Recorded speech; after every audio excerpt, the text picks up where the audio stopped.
A young girl finds a portal in her backyard that leads to a parallel world. Mara was 12 years old and curious about everything. She spent her summer afternoons exploring every inch of her family's sprawling backyard, which bordered a thick forest. One day, while chasing a butterfly near the ancient oak tree, she noticed something strange, a shimmering light emanating from beneath the tangled roots. Intrigued, Mara pushed aside the leaves and dirt, revealing a small, circular portal. The light was mesmerizing, swirling with colors she had never seen before. Without a second thought, she leaned in closer. Suddenly, she felt herself being pulled forward, tumbling through the portal. When she landed, Mara found herself in a world that looked similar to her own but with subtle differences. The sky was a deeper shade of blue, and the air felt charged with a strange energy. As she stood up and dusted herself off, she realized she was no longer in her backyard. Instead, she was in a lush meadow with towering, unfamiliar trees. Before Mara could gather her thoughts, a group of people appeared, dressed in clothes that looked like they were from another era, long cloaks, tunics, and intricate armor. They were whispering anxiously and pointing at her. It was clear that she was not supposed to be here. A tall woman with stern eyes stepped forward.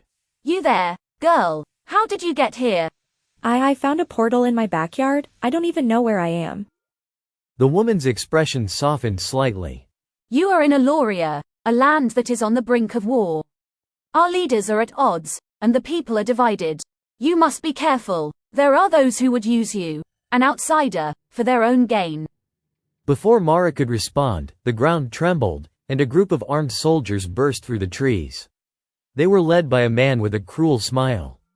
Well, what have we here? A stranger, from another world. The tall woman quickly positioned herself between Mara and the soldiers. She is under our protection. But the man laughed. Protection? In these times, everyone is out for themselves. We could use her.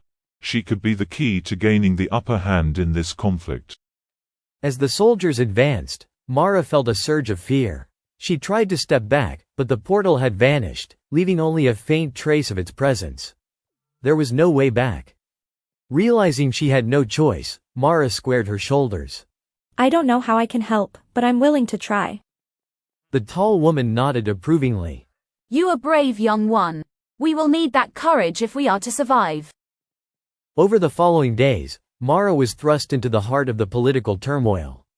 She learned that the land of Eloria was split between two factions, the Council of the Crescent, who believed in ancient traditions, and the Order of the New Dawn, who sought to bring about radical change. Both sides saw Mara as a valuable pawn in their struggle, each believing that her arrival was a sign of fate.